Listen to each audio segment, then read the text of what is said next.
empleo, bienvenidos a la información. Bueno, guerras, guerras y más guerras. Esto es parte de la vida, o siempre ha sido. Pero ¿quién se beneficia precisamente en estas últimas guerras?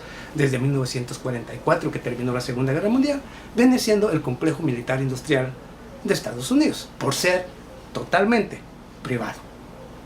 Algunos otros también, algunas compañías en Francia, Inglaterra, en España y en toda Europa también son privadas, pero le venden su producto al Estado. El Estado crea también sus propias armas, o sea, no todos son privados, pero en Estados Unidos es 100% privado. Y son los únicos, como es el principal vendedor, el principal, digamos, sí, que Estados Unidos es el principal vendedor de armas alrededor del mundo. Obviamente el complejo militar industrial de los Estados Unidos es el que más se beneficia con las guerras.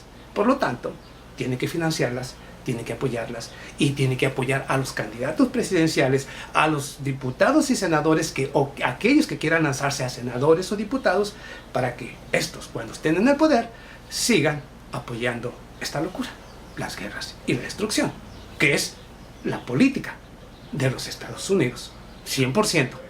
Las guerras, el caos, la destrucción y el desastre. Eso todo el mundo lo sabe. O muchos no lo saben, ahora lo saben. Y si no lo quieren entender, ahí está la información, edúquense y se darán cuenta. Pero vayamos en Siria. Un rompecabezas que para Estados Unidos cada vez se complica. Y si se complica, por lo tanto significa que para Estados Unidos cada vez es más difícil actuar. Y significa que de una y otra manera todo está en su contra. Y no hay manera. Y si todo está en su contra, obviamente no hay manera de que pueda ganar esta guerra en Siria. Por lo tanto, o pierde la guerra en Siria y acepta su derrota, o prácticamente nos lleva a todos a un conflicto global, como yo siempre lo he dicho. Y les digo eso por qué razón, porque cada vez hay más actores y cada vez se complica más la situación. O viene la guerra directamente entre las potencias, al no haber acuerdos, o simple y sencillamente Estados Unidos acepta que a Siria o en Siria ya no puede hacer absolutamente nada. ¿Por qué digo esto? Vayamos. ¿Por qué se le complica a Estados Unidos esta situación? Muy simple. Los kurdos desde un principio, y vamos a ver una cosa, que los kurdos desde un principio de esta guerra en Siria eran, o digamos que en Siria el gobierno de Bashar al-Assad les había dado autonomía. Dentro del mismo Siria, como quien dice, eran totalmente independientes o tenían su propia independencia.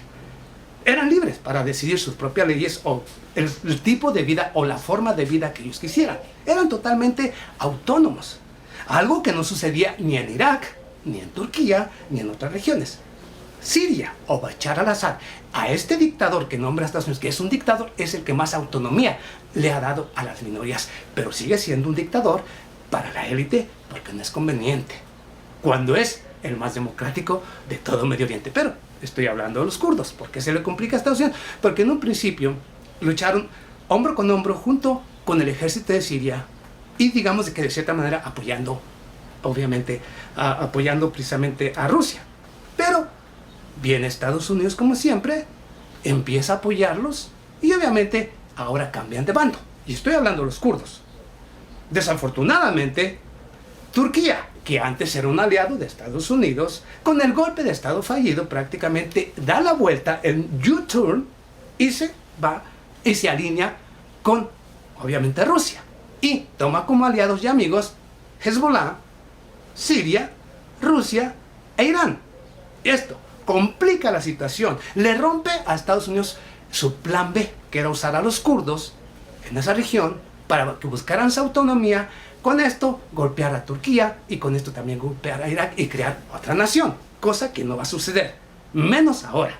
Y ahora que Turquía, así alineado con Rusia, entra sin avisarle a Estados Unidos que supuestamente iban a coordinar un apoyo o iban a luchar en contra del terrorismo, ahora prácticamente Estados Unidos queda solo. Porque obviamente, por un lado, ahora Turquía, sin avisarle a Estados Unidos, interviene atacando al grupo terrorista islámico Irak en su frontera, pero al mismo tiempo a los kurdos. Muchos dirán, ¿y Rusia qué tiene que ver en esto? ¿Por qué no detiene eso? Muy simple. Para Rusia tiene un solo objetivo: destruir a los grupos terroristas. Sin importar si les llaman moderados, como les dice Estados Unidos, a Al-Qaeda, al-Nusra o a grupos terroristas, pero que, como les dije yo, para darles legitimidad les tienen que dar un nombre. Y les dicen grupos moderados, que no son otra cosa más que terroristas. Rusia decidió un solo una sola cosa: luchar en contra del terrorismo para defender el territorio sirio y defender al gobierno de Bashar al-Assad. Por lo tanto, no importa si Turquía llega, al mismo tiempo apoya en su lucha en contra del terrorismo de ISIL o él, como lo quieran nombrar, al mismo tiempo Turquía ahora utilizando esto como pretexto, una intervención en Siria que para luchar, apoyando a Rusia, al mismo Siria, aunque Siria no está de acuerdo con la intervención y obviamente con la infiltración del ejército de Turquía. Aquí hay las discrepancias, pero de cualquier manera, la situación de lo que trato de decirles aquí es que es Estados Unidos el que sigue perdiendo y el que seguirá perdiendo, porque ahora los kurdos están siendo atacados precisamente por el mismo Turquía, que era lo planeado por parte del señor Tayyip Erdogan. Pero para Estados Unidos se complica porque era uno que podía ser un aliado para su plan B, ahora está siendo destruido y Estados Unidos no puede hacer absolutamente nada. Rusia no hará nada porque tampoco le interesa, porque fueron los kurdos los que cometieron el grave error, después de tener autonomía en Siria, de estar buscando lados. Y son ellos los que están pagando las consecuencias. Son ellos los que cometieron el error. Fue Estados Unidos quien cometió el error de no entender cómo funciona la política. Y como no ha sabido cómo funciona la política, ni cómo manejarla, obviamente el único que está perdiendo en esta guerra siria es los Estados Unidos, porque quiere luchar en contra del terrorismo mientras que al mismo tiempo la apoya. Quería a favor a los kurdos, los tuvo, pero nunca se dio cuenta que al dar la vuelta, el U-turn, precisamente Turquía, ahora esos aliados van a ser destrozados por Turquía. Y Rusia no hará absolutamente nada porque a Rusia no le interesa. Tenían la autonomía, quisieron más de lo que ya tenían, ahí tienen el resultado. Obviamente Estados Unidos cada vez está más perdido.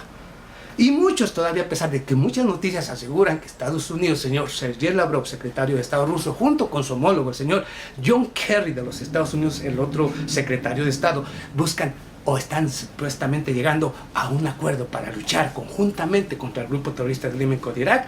Hasta hoy, amigos, se los digo con toda honestidad, no hay ningún acuerdo. Estados Unidos no quiere acuerdo y obviamente esta guerra en Siria la tiene perdida por todos lados, porque como les dije yo, no puedes decir que está luchando en contra del terrorismo y al mismo tiempo estarlo apoyando, porque tarde o temprano las cosas se te van a ir mal, y eso le está pasando a Estados Unidos. No puedes tomar aliados que tienen otros enemigos y que antes estaban bien, pero que por culpa de querer un plan B para desestabilizar precisamente al mismo Siria o cortarlo o hacerlo pedazos, ahora no habrá quien apoye precisamente a los kurdos en contra de Turquía o en contra de Turquía o del mismo Rusia, si fuera necesario, si Estados Unidos empieza a atacar o empezaran a atacar a Turquía. Es obvio que Estados Unidos, con un ejército como el de Turquía, como el de Siria, el de Irán y el grupo de resistencia islámico, el grupo de el Hezbollah, contra estos ejércitos, Estados Unidos ni la Organización del Atlántico Norte pueden hacer absolutamente nada, aún si van a una confrontación directa en Siria. Pierden la batalla contra el terrorismo y pierden la batalla contra estas naciones. Si no te gusta, yo lo siento. En base a información, yo te digo las cosas tal y como son. Y luego expondré precisamente los nuevos misiles que muchos de mis amigos ya han visto a través de Facebook, los nuevos misiles hipersónicos de Rusia, que son prácticamente una pesadilla para Estados Unidos y la Organización del Atlántico Norte. Así que, amigos, Rusia ya tiene todo para lo que necesita en caso de una guerra global. Nos vemos a la próxima. Muchas gracias.